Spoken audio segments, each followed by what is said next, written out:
Welcome, everyone. Go ahead and grab a seat, get comfortable, because today is your final exam explainer masterclass. I know finals week can be incredibly stressful, right? It's so tempting to just grab a huge stack of flashcards and try to memorize every single definition from the source material. But listen, as your professor, I'm telling you right now, rote memorization is not going to save you on this exam. If you really want to ace this, you have to understand the why. So today, we're going to unlock the foundational why of Chapter 10, because I promise you, once you understand the core philosophies of punishment, every single concept in the chapters that follow is going to naturally click right into place. Here is our study guide syllabus for today's session. We'll cover 1. The postconviction big picture, 2. 5 philosophies of punishment, 3. Sentencing models in practice, 4. The capital punishment extreme, 5. Cross-chapter system connections, and finally, 6. The final exam high-yield review. Okay, let's just dive right into this. Section 1. The postconviction big picture, and why the why matters.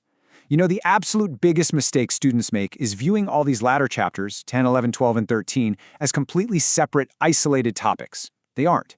They are one continuous, unbroken narrative about what happens the exact moment after a judge or jury hands down a conviction. This is the postconviction story.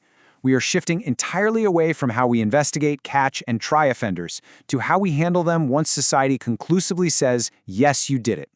And that brings us to the most foundational question you're going to face on this exam. Frankly, it's the biggest question in your entire study of criminal justice. Why do we actually punish people? It sounds like a simple question, doesn't it? But the answer dictates absolutely everything else. The philosophy a society chooses at this exact conceptual moment literally determines what our physical prisons look like, how we supervise people out in the community, and how we treat juveniles who break the law. Moving to Section 2. 5 philosophies of punishment, the goals of justice. This leads us directly into the theoretical foundations of our justice system. We have 5 main philosophies of punishment to cover, but please, rather than just memorizing them as a random list, I need you to understand how they function conceptually. They each have a distinct goal, a distinct target, and a distinct timeline. When we break these down, retribution really stands out. Why? Because it's the only philosophy that is entirely backward-looking. It only cares about past behavior. It's that classic eye for an eye or just desserts mentality. You broke the rules, so you deserve to be punished proportionally for what you already did. Future behavior? Totally irrelevant. But then we have deterrence, rehabilitation, and incapacitation. Those 3 are entirely forward-looking. They want to stop future crime, but they use completely different tools to get there. Deterrence uses psychological fear. Rehabilitation uses corrective treatment. And incapacitation? That uses physical removal, like a prison cell. And finally, restoration sits in a category completely of its own. Instead of focusing just on the state punishing the offender, it brings the victim and the community right into the center to actively repair the harm that was done.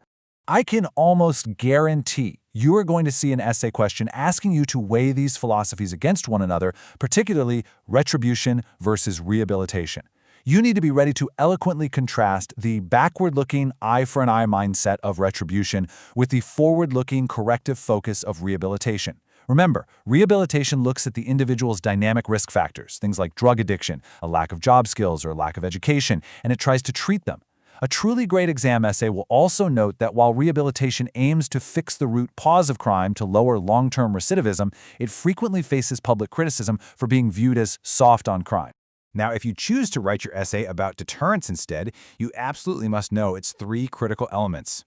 For the fear of punishment, to actually prevent someone from committing a crime, the punishment must be certain, it must be severe enough to outweigh the benefit of the crime, and it must have celerity, which just means it must be swift. But to get an A+, you also need to demonstrate deep understanding by pointing out deterrence's fatal flaw. It rarely works perfectly as intended, simply because most offenders never actually expect to get caught. If the certainty of getting caught is 0 in their minds, then the severity of the punishment simply doesn't matter. Section 3. Sentencing models in practice, putting philosophy into action. So we've talked about these grand abstract philosophies, but how do they actually show up in a real courtroom?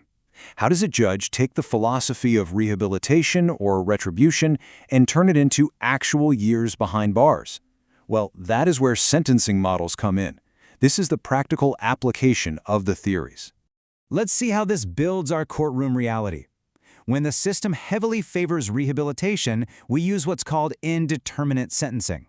A judge gives a range, say 5 to 15 years. The offender is then continually evaluated by a parole board. If they show genuine rehabilitation, they get out closer to the 5-year mark. Their release is directly tied to the Reformation. Pretty straightforward, right?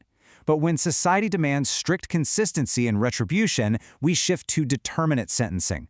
This is a rigid, fixed term. 10 years is exactly 10 years, with no opportunity for early release via a parole board. It aims for pure fairness by treating everyone exactly the same, but it completely loses the ability to incentivize individual reform. So the crucial point for your exam is what happens when we take determinate sentencing to its absolute extreme. That gives us mandatory sentencing. In this model, the legislature dictates a specific punishment by law, and that strips the trial judge of almost all their discretion. If you see an essay on this, do not just define the term. Discuss the massive systemic ripple effects. Explain how mandatory minimums ignore the unique individual circumstances of a specific case. Explain how this shifts incredible power away from impartial judges and directly into the hands of prosecutors, who are the ones that get to choose which charges to file. And critically, make sure you mention that mandatory sentencing policies are historically tied to mass prison overcrowding and well-documented racial disparities within our justice system. Section 4. The capital punishment extreme, the ultimate sanction. This brings us to the ultimate sanction. If mandatory sentencing is the extreme end of consistency, capital punishment is the absolute extreme of incapacitation and retribution. When you're studying the death penalty for this exam, you aren't just memorizing dates, you are tracing how the Supreme Court continuously attempted to eliminate arbitrary, biased outcomes in matters of literal life and death. You must know these two monumental cases cold, and you really need to know why they happened together. In 1972, with Furman versus Georgia, the Supreme Court basically halted the death penalty across the entire United States. Now, they didn't necessarily say the execution itself was unconstitutional, but they ruled that the arbitrary, wildly inconsistent procedures juries were using violated the Eighth Amendment. 4 years later, in 1976, Gregg versus Georgia reinstated it, but only because states had created massive procedural safeguards. The biggest safeguard of all? The bifurcated trial. They split the capital trial process right in two, a strict phase just to determine guilt and a completely separate, subsequent phase just for sentencing. And this bifurcated system brilliantly illustrates what happens in that second sentencing phase of a capital trial. The jury's discretion is no longer arbitrary, it's carefully guided. They're tasked with weighing aggravating factors against mitigating factors. Aggravating factors increase the severity of the crime, think premeditation, extreme torture, or multiple victims. Mitigating factors, on the other hand, reduce the offender's moral blameworthiness, such as a documented history of severe childhood abuse, severe mental illness, or the offender's young age. It is a highly structured, deeply serious life or death balancing act. Section 5. Cross-chapter system connections. Seeing the matrix. All right, we've arrived at the most important part of our masterclass today. If you really want to impress me on this exam, you need to show me that you can see the matrix.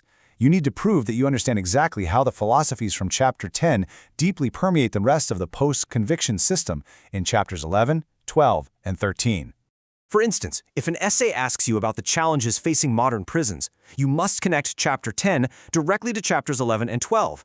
Point out that when our philosophy shifts heavily toward incapacitation and mandatory sentences, it directly creates the massive prison overcrowding and financial strain we study in Chapter 11. Because we physically and financially cannot incarcerate everyone forever, we absolutely must rely on the community corrections from Chapter 12, probation, halfway houses, electronic monitoring, to act as the necessary pressure valve. Community corrections allow us to maintain public safety without the entire system physically collapsing under its own weight. It's all connected. And then we pivot to Chapter 13, the juvenile system. The juvenile system exists entirely separately from the adult system precisely because it fundamentally rejects strict retribution. Instead, it's built on the historical Latin doctrine of Parens Patriae, meaning the state acting as a parent. The foundational belief here is that children have developing brains, they are highly malleable, and therefore the primary goal of the system absolutely must be rehabilitation and the best interests of the child, rather than just delivering harsh, unyielding punishment. But because the early juvenile courts acted as a benevolent parent, they actually didn't think children needed formal constitutional rights. After all, a parent doesn't need a defense lawyer to discipline their kid, right? Well, that well-intentioned idea led to massive abuses of state power. You need to be ready for a major essay tracing this exact timeline. You should confidently explain how the Supreme Court had to step in, starting with the Kent and Galt decisions, to systematically grant juveniles basic due process.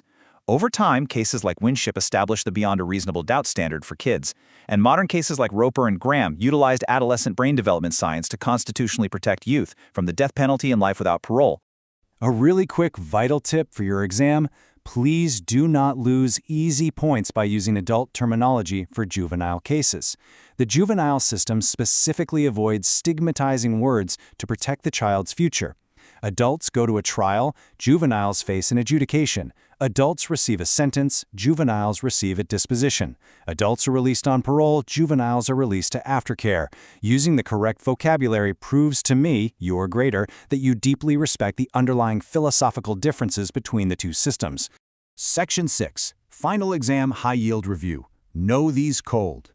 All right, we are in the home stretch. We're going to transition into a rapid-fire review of the most critical concepts you absolutely must have mastered before you walk into that exam room and pick up your pen. Okay, let's lock in this final checklist. First, make sure you can confidently contrast all 5 philosophies of punishment, especially pitting retribution against rehabilitation. Second, be fully able to differentiate indeterminate, determinate, and mandatory sentencing models. Third, trace the death penalty's procedural shift from Furman to Gregg. Next, understand the structural difference between short-term local jails and long-term state prisons. Keep in mind that community-based probation is entirely different from post-prison parole. And finally, understand the various legislative, prosecutorial, and judicial waivers that transfer juveniles into adult courts. But remember, and I can't stress this enough, simply memorizing these terms is completely useless unless you can thoughtfully explain how they interact to form our modern justice system. I want to leave you with this final provocative thought directly from your study materials. The entire criminal justice system is an ongoing balancing act.